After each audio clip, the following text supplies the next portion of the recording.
We were one stupid answer away from losing everything on national television, but then that very same mistake became our only impossible hope. The studio lights were so hot you could feel your sweat forming a new, slightly stickier layer of skin. It's funny, you watch shows like Family Feud your whole life from the comfort of your couch, yelling answers at the TV, thinking, how could they not get that? It's so obvious. But let me tell you, when you're standing up there, with Steve Harvey's impossibly white teeth gleaming 10 feet away and 100 cameras pointed at your face, your brain turns to lukewarm oatmeal. My family, the Pattersons, weren't supposed to be here. We were the underdogs.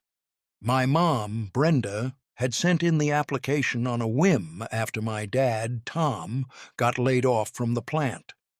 She's an eternal optimist, the kind of person who buys a lottery ticket every week and is genuinely surprised when she doesn't win. My dad, on the other hand, had the permanently worried expression of a man who'd just remembered leaving the oven on. My sister Chloe was our ringer. She's a librarian with a mind like a steel trap. And me? I was just Alex, the guy who was good at buzzing in fast. The prize money, $20,000, wasn't just a fun bonus for us. It was a lifeline. It was 3 months of mortgage payments. It was fixing the leaky roof Dad kept putting a tarp over. It was a chance to breathe, just for a little while. So when we made it through the auditions and actually got flown out to Atlanta, it felt like a miracle. We were playing against the Williams family, a picture-perfect group from Georgia with booming laughs and coordinated pastel outfits. They were good, frighteningly good. They swept the first 2 rounds, and I could feel the hope draining out of my dad with every smug, good answer they got from Steve. During the commercial break, I saw Mom squeezing his hand, whispering encouragement while he just stared at the floor, probably calculating interest rates in his head. But then Chloe came alive. A question came up. Name something a man might buy to prepare for a date. The Williams family patriarch confidently said, flowers, nabbing the #1 spot. They got cologne, new shirt, candy, then they struck out. Steve came over to us. All right, Pattersons, you got one chance to steal. The board is yours if you can get one of the last 2 answers. The pressure was immense. Mom was blanking. Dad looked like he was about to have a stroke. I whispered, breath mints? But Chloe shook her head. She stepped forward, looked Steve dead in the eye, and said, with the confidence of a seasoned poker player, a bottle of fine wine. The studio was silent for a beat.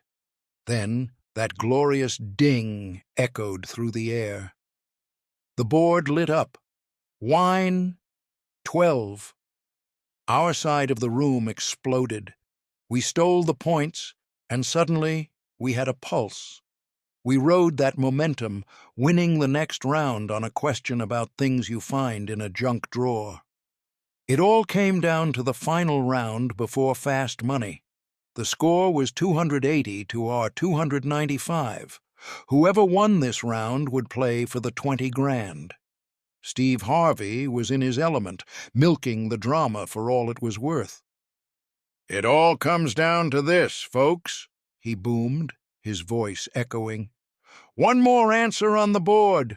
The top answer will win the game and a chance at $20,000. He turned to the podiums. It was me against Sarah, the Williams' eldest daughter. She was sharp and had beaten me to the buzzer twice already. My palm was so sweaty I could barely grip the top of the buzzer. We surveyed 100 people, Steve began, his voice dropping into that serious game show cadence. Top answer is on the board. Name something a person might lie about to their boss. My mind raced. Sickness? Being late? A family emergency? My hand hovered over the buzzer, a coiled spring of pure adrenaline. Sarah's eyes were narrowed in concentration. The weight of my family, of the leaky roof and the overdue bills, felt like it was pressing down directly on my shoulders. Steve finished the question, the final word hanging in the air like a guillotine. Boss. The world seemed to move in slow motion. I saw Sarah's hand twitch. I saw my mom's desperate, hopeful face in the periphery. I saw my dad, for the first time all day, looking not scared, but proud. My own hand shot out, my finger slamming down on the cold, hard plastic of the buzzer. The deafening sound filled the studio, and every single eye, every single camera swung directly to me. In that split second, I knew I had either just won my family $20,000, or I had made the biggest mistake of my life. Steve leaned into his microphone, a showman's grin spreading across his face. "Alex, you were fast on that one, my man. Tell me something a person might lie about to their boss." The silence in the studio was a physical thing, a heavy blanket that smothered all other sounds. My heart was a drum solo against my ribs. Steve Harvey's face was a mask of pure, unadulterated showmanship. "Tell me, Alex," he said, his voice a low, rumbling invitation to glory or damnation. My mind, which had been a superhighway of potential answers just a second ago, was now a single dusty dirt road with a tumbleweed rolling through it. "Sick," my brain offered weakly. "Too obvious," another part of me screamed. "Late! Everyone says that. Family emergency. Too generic." The Williams family had been winning with confident, specific answers. I needed something like that, something real. And then a memory flashed in my mind. My dad, coming home from his old job a few years back, shaking his head at the dinner table. "Had to look at pictures of Henderson's new grandkid today," he'd grumbled. "Ugly little thing. Looked like a dried apricot. Had to tell him he was the most beautiful baby I'd ever seen." The words tumbled out of my mouth before I could stop them. They felt clumsy and stupid as soon as they hit the air. "You lie about how cute you think their new baby is." A weird, strangled noise came from my mom. Chloe just closed her eyes, like she was trying to physically will herself to another dimension. My dad's jaw went slack. On the other side of the stage, the Williams family didn't even try to hide their grins. Sarah Williams literally bit her lip to keep from laughing out loud. The studio audience let out a confused titter, a mix of giggles and groans. Steve Harvey just stared at me. He blinked once, twice. He took a slow step back from the podium, as if I were a strange animal he wasn't sure was safe to approach. He looked at my family, then at the Williamses, then back at me. He put his hand on his chest. "Son," he said, and the entire studio fell dead silent, hanging on his every word. "Let me get this straight. You are in a position to win your family enough money to change your lives. The question is, name something you might lie to your boss about. And the first thing that pops into your head is an ugly baby." The audience erupted in laughter. It wasn't a small chuckle. It was a wave of deep, rolling belly laughs. Steve let them ride it out, a wide grin spreading across his face. He walked over to me, clapping me on the shoulder. "Alex, my man, I have been hosting this show for a long time. I have heard some things. I have heard answers that made me question my faith in humanity. But lying about a baby's attractiveness? That is a new level of cold, my friend. A whole new level." He was playing it up, winking at the camera. I felt my face turn a shade of red that probably didn't exist in nature. I wanted the floor to swallow me whole. This was it. The moment we'd be talking about for the rest of our lives. The time Uncle Alex lost $20,000 because he called his boss's baby ugly on national television. Steve sauntered back to his spot, still shaking his head and chuckling. "All right, America. I don't know about this one. I really don't. But this family needs a miracle. Let's see if there are at least a couple of you cold-blooded people out there who sided with Alex." He turned to the giant screen behind him. "Show me UGLYBABY." My eyes squeezed shut. This was the longest second of my entire existence. I heard the collective intake of breath from the crowd. I heard my mom whispering a prayer. Then I heard it. Ding! My eyes flew open. There, on the board, in glowing letters, was our salvation. Number 7. Their baby grandchild is cute. It was only worth 3 points. 3 measly points, but it was there. Our side of the room exploded. My mom was screaming, Chloe was laughing in disbelief, and my dad looked like he might actually cry. I felt a surge of pure, unadulterated shock. Steve Harvey threw his hands straight up in the air. "Oh, no! No, sir, I'm done!" he shouted, laughing. "I cannot be a party to this. Y'all are out here lying about the children, the innocent babies. I'm out." He started walking towards the stage exit, the audience roaring with delight. It was his signature move, the thing he did when an answer was so ridiculous it broke his brain. He came back, of course, wiping away fake tears. Okay, he said, trying to compose himself. "Unbelievable. Alex, that answer gets your family 3 points.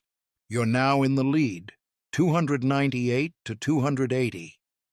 He paused, and the smile on his face faded just a little, replaced by the serious game show host persona.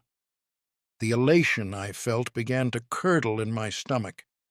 "But," he continued, and the word hung in the air, "the rules of this final round are clear.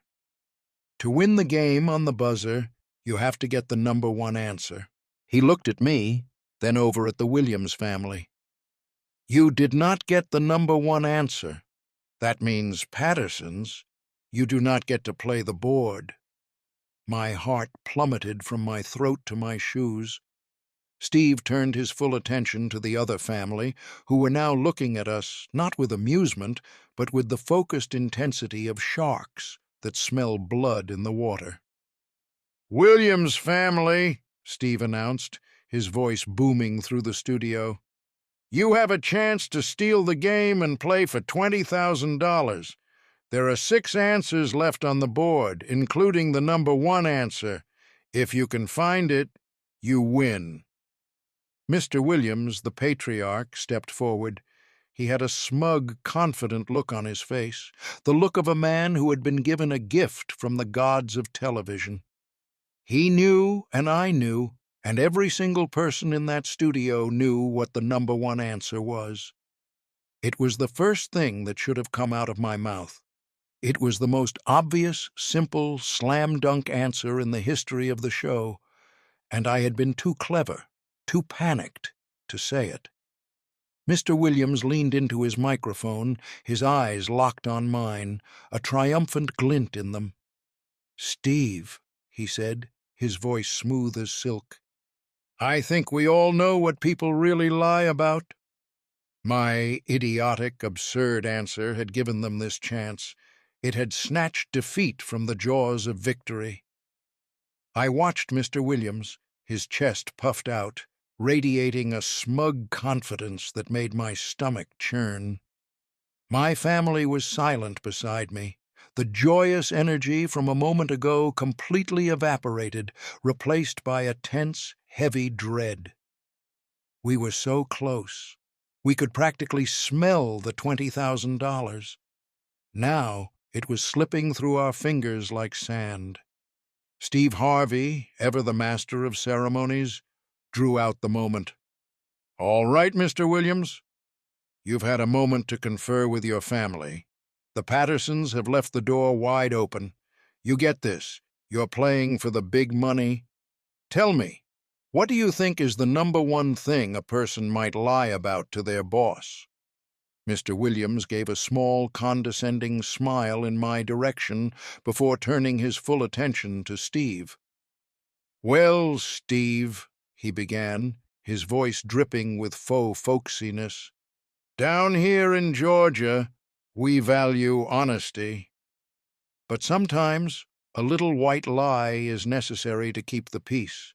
And I think the number one reason anyone calls out of work, the excuse that's been used since the beginning of time, is because they say they're—" He paused for dramatic effect, locking eyes with his wife, who nodded encouragingly. "Sick. Of course. Sick." It was the answer I had first thought of and immediately dismissed as too simple.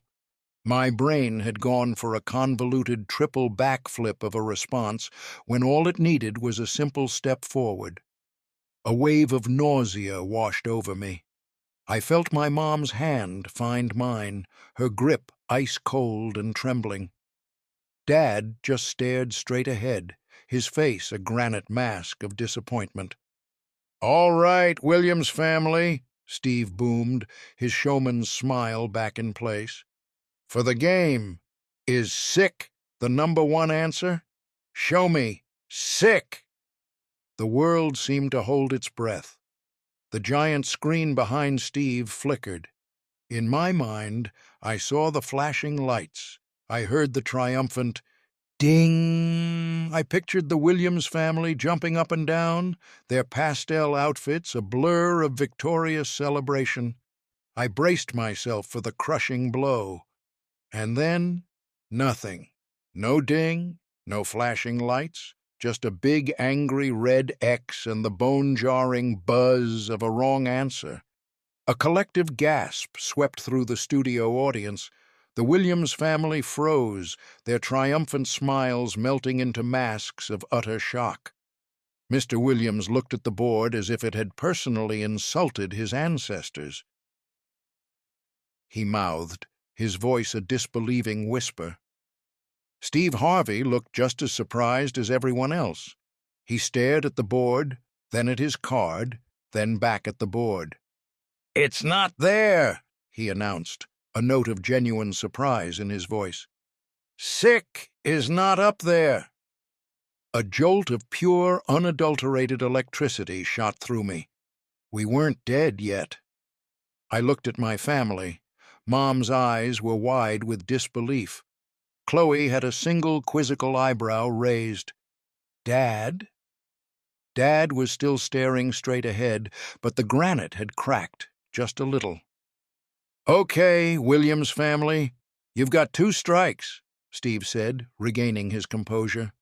"That's a tough break. But there are still 5 answers left on the board. Mrs. Williams, it's up to you."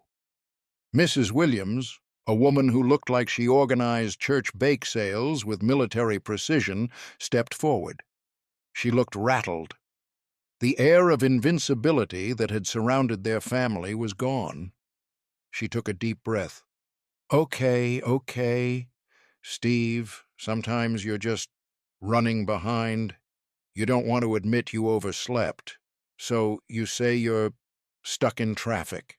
It was a good answer, a solid answer, much better than ugly baby. I held my breath again. "Stuck in traffic," Steve called out. "Is it up there? Show me traffic." Buzz. Another huge red X, another groan from the audience. The Williams family looked like they'd seen a ghost. 3 strikes. They were out. My heart hammered against my ribs. I couldn't believe it.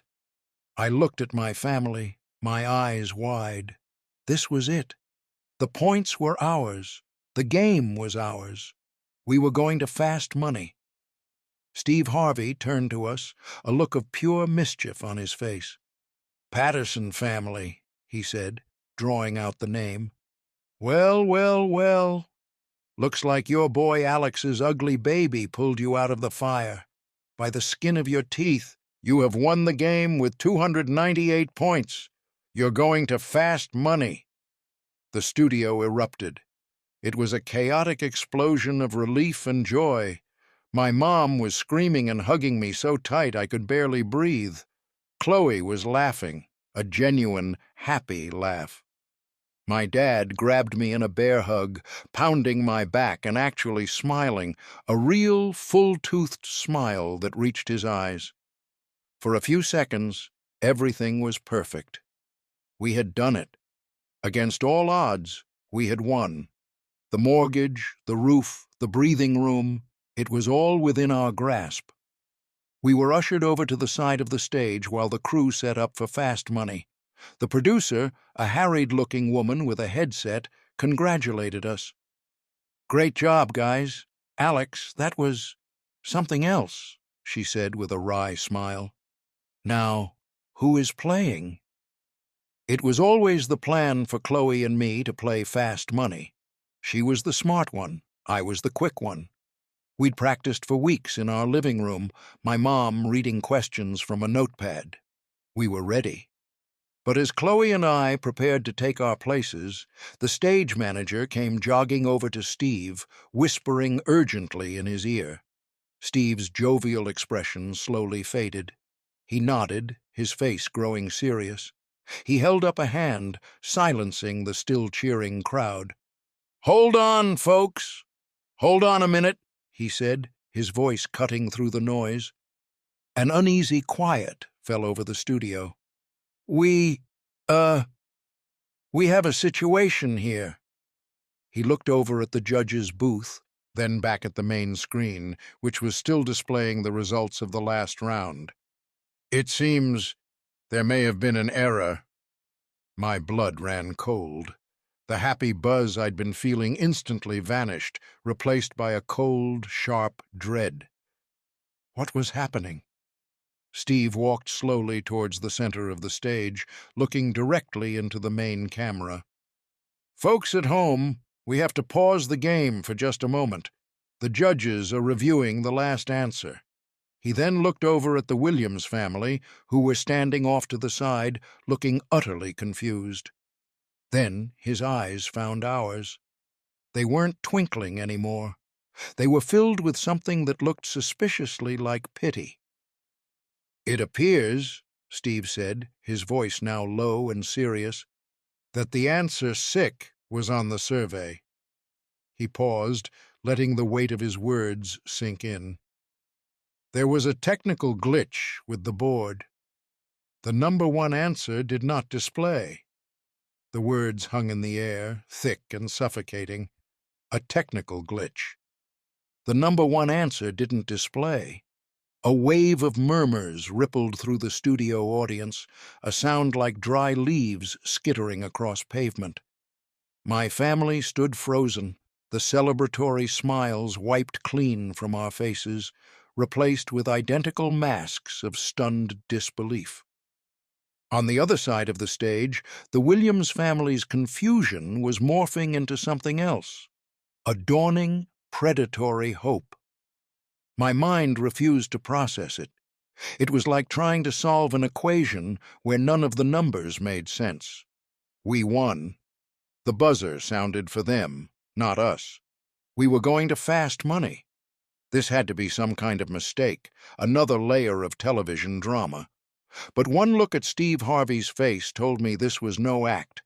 His usual jovial demeanor was gone, replaced by a grim, uncomfortable seriousness. He looked like a man who had to deliver the worst news imaginable. "So," Steve said, speaking slowly, choosing his words with care, "here's what this means. The Williams family provided the number one answer. According to the rules of the game, when a family steals, they only need one correct answer to win the round.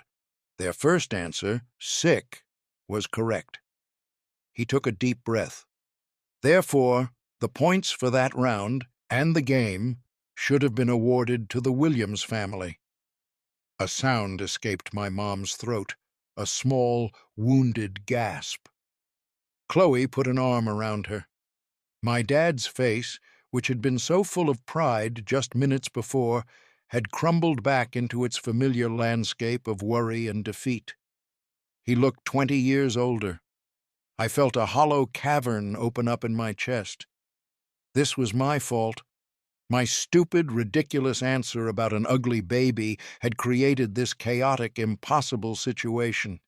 If I had just said sick, we would have won cleanly. There would have been no steal attempt, no glitch, no agonizing reversal of fortune. The producer and a man in a suit, who I assumed was a network executive, were now on stage, talking in hushed, urgent tones with Steve. The Williams family was huddled together, their whispers excited and sharp. They were going to get our win. They were going to get our $20,000. Steve Harvey turned away from the executives and walked toward center stage. He looked exhausted. He looked at us, the Pattersons, huddled together like survivors of a shipwreck. Then he looked at the Williamses, buzzing with their resurrected victory. He held up his hands for silence. "Folks," he began, his voice resonating with an authority that quieted the entire room. "This is an unprecedented situation. In all my years hosting this show, we have never had a technical error of this magnitude at such a critical point in the game." He paused, looking from our family to theirs. The Williams family correctly identified the number one answer. By the letter of the law, the game is theirs. A whoop of joy came from the Williams side. Mr. Williams pumped his fist. My dad closed his eyes, and I saw his shoulders slump in final heartbreaking surrender. "However," Steve said, his voice rising, cutting them off. The Williamses froze. "It was our error. It was a failure of our equipment, not a failure of the Patterson family's gameplay. They played their hearts out, and they were declared the winners on this stage. To take that away from them now, because our board malfunctioned, that just doesn't sit right with me. It's not right." He looked directly at the executive in the suit, who was now staring at him, wide-eyed. Steve didn't break his gaze. There was a silent, powerful battle of wills happening right there, under the hot studio lights. The audience was so quiet you could hear the hum of the lighting rigs. Finally, Steve turned back to the crowd, to the cameras, to us. A slow smile, a genuine one this time, spread across his face. "So, here's what we're gonna do," he announced, his voice booming with renewed energy. "The Williams family won the game. Congratulations. You're going to play fast money for $20,000. The Williams family erupted in cheers, hugging each other. It was like a knife in my gut. But Steve wasn't finished. "And," he shouted, his voice even louder, pointing directly at us, "the Patterson family is also going to get $20,000. The air was sucked out of the room for a split second before it exploded into the loudest, most sustained applause I have ever heard. It was deafening. It felt like the entire building was shaking with the force of it. My brain short-circuited. I looked at my mom, whose hands were clasped over her mouth, tears streaming down her face. Chloe was just laughing, shaking her head in sheer disbelief. My dad stared at Steve Harvey, his mouth agape, and for the first time that day, the worry was completely gone from his face, replaced by pure, unadulterated shock and gratitude. The executive in the suit looked like he'd swallowed a lemon, but he was nodding, forcing a smile as the producer gave him a thumbs up. The cameras were swinging wildly, capturing the reactions of both families. The Williamses looked a bit stunned, their victory slightly diluted, but they were clapping along, caught up in the incredible moment. Steve walked over to us, navigating through the crew members who were now rushing the stage. He bypassed my parents and Chloe and came right to me. He put a heavy hand on my shoulder, his diamond ring glinting in the light. He leaned in close, his voice low enough that only I could hear it over the roaring crowd. "Alex," he said, a huge grin on his face, "you listen to me." That was the best, dumbest, most incredible answer I have ever heard in my life. He squeezed my shoulder. "Don't you ever change." And then he walked off the stage. Not his fake, "I'm done with this show" walk, but a real one. He just walked off, leaving the producers to sort out the chaos, having made a decision that broke the rules but was fundamentally right. We didn't get to play fast money, but it didn't matter. We stood there, huddled together in the chaos of the studio lights, a family no longer drowning, but saved by a technical glitch, an impossibly kind host, and the dumbest answer in the history of Family Feud. My ugly baby hadn't lost us the game. It had won us a miracle.